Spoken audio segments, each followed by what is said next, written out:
All right, we are in our last video, so thankfully you guys don't have to listen to me anymore over these Google Slides. Um, and today, in this video, we are going to cover slides 17 through 19. This will finish up your note sheet and will propel us into our discussion board assignment, and we'll talk more about that later. But we're still kind of in the effects of World War One. There you see Woodrow Wilson crying there. I'll do that again so you can see it down at the bottom. He's really sad because he created this thing called the League of Nations, and Congress rejected it. They wanted to go back to the country that we were prior to World War One, and just kind of become isolationist again. You know, mind your own business and all of that. So here we are following the rejection of Woodrow Wilson's 14th point. Woodrow Wilson's 14 points were a flop for the United States, but it sounded perfect for the war-weary European nations. Millions turned out to cheer for Wilson when he arrived in Paris to attend the peace conference. Even though the United States rejected it, it was a really popular idea around the world.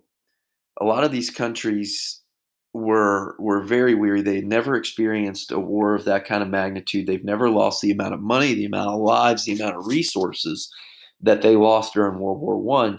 And so everybody was kind of looking for the big solution. And to Woodrow Wilson's credit, it was very well thought out. It was very well laid out, and it worked for many countries. And Wilson became extremely popular overseas in Europe. The Big Four leaders met to discuss terms of peace. Wilson's plan sounded nice, but most countries wanted to punish Germany for their role in expanding the war. After difficult negotiations, the Allies agreed to the Treaty of Versailles. This formal treaty to end the war dealt harshly with Germany. It made Germany give up all of its colonies and change the borders for the Central Powers. Germany was forced to pay reparations to the Allied countries, repayment to cover the war damages.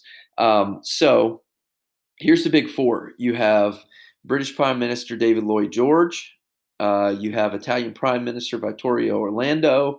You have the French Premier George Clemenceau, and you have U.S. President Woodrow Wilson. These four are considered what was to be the Big Four in terms of leadership around the world following the Great War. So again, let's go back the timeline here. Make sure that you fill in your last date on the timeline. 1918, World War I ended with the Treaty of Versailles. And then we are going to fill in the basics. The basic idea of the Treaty of Versailles was the formal treaty that ended World War I. Germany had to take full blame for the war and repay allies. It also redrew countries' borders. I'm going to leave this up here for a second while I talk so you can get all that written down. But one of the things that we are going to look at in just a second is a map of how much Europe changed because of the Treaty of Versailles and because of Germany's punishment for their role in World War I. There is a hand handing over money. The arm is labeled Germany. Oh, there were a number of flaws with the Treaty of Versailles. Number one, Germany was dealt with too harshly and was forced to take the blame for the entire war. Wilson did convince the European nations to create the League of Nations, but he could not convince the U.S. to join.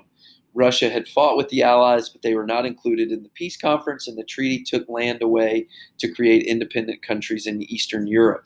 So here is a map of Europe before World War I. And in just a second, I want you to take a look at how Europe, especially Eastern Europe, right in this area, is laid out, okay? We're going to talk about three weaknesses of the treaty. Number one, Germany was forced to pay billions of dollars in reparations.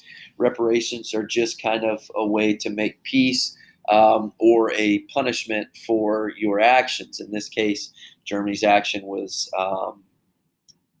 turning the World War into a much bigger ordeal than what it was originally supposed to be.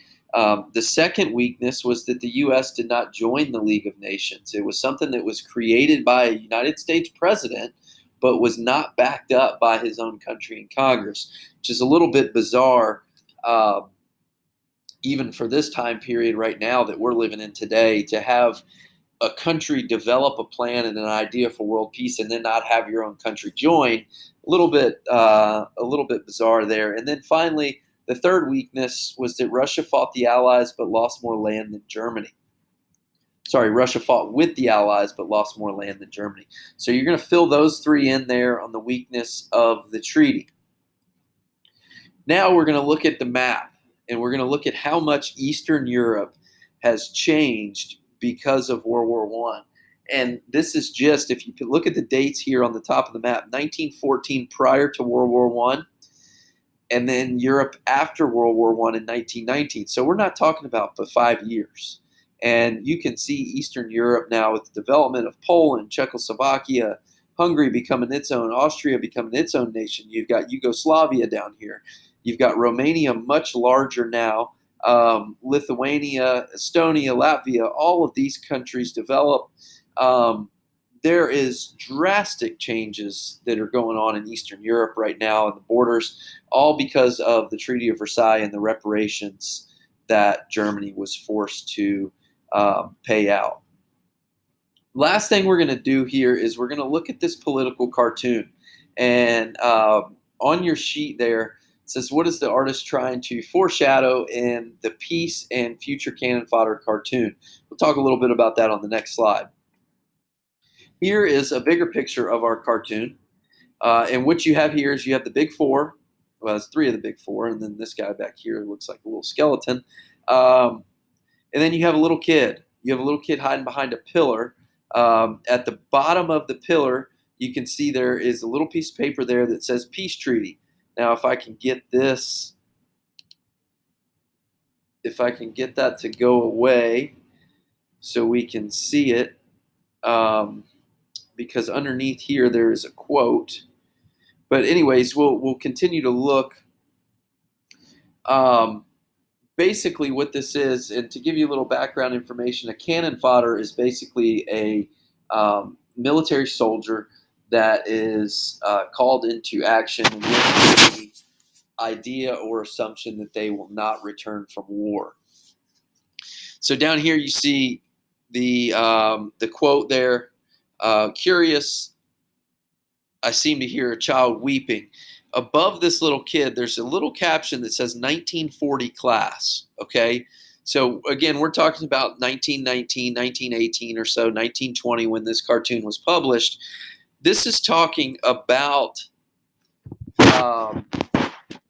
this whole idea and concept of world peace that we're shooting for right now is basically just saying that peace would only be temporary and war would impact the next generation. Now, whether it's because it's going to lead to more wars, which was the opposite of what Woodrow Wilson was thinking about when he turned it the war to end all wars, or whether it be financially or geographical,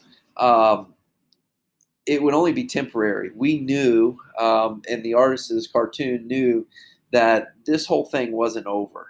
Just because the Treaty of Versailles was signed, some nations have come together. Everybody knew that this was not the end of what we would hear from these nations in Europe. So that's going to do it for our PowerPoint, The Great War. I hope that you all were able to fill everything out. If you missed anything, you can always go back and rewind. You can pause anytime that you need a chance to write some of the facts down. Again, if you have any questions, concerns, comments, or anything like that about any of the information, before we move into our discussion board, I encourage you to ask that in either an email or in the Google Hangout. I'd love to discuss anything that kind of strikes you guys' interest. The discussion board assignment, just kind of in a nutshell, is going to be to pick your favorite slide out of these 19 and write a little bit about it. I'll get it more into the instructions when that is assigned, but just to kind of get you thinking back I want you to go back through the slideshow and find out which one kind of sparks your interest the most. Which slide is most interested to you, and then be on the lookout for those next instructions on Friday for your discussion board post. I appreciate you all tuning in and listening. I know some of the videos were a little bit lengthy, but I hope that we were able to cover the information fairly well, and that all questions will be answered either through these videos or through the Google Hangout or a Zoom teleconference. So appreciate you tuning in, and look forward to chatting with you in the Google Hangout.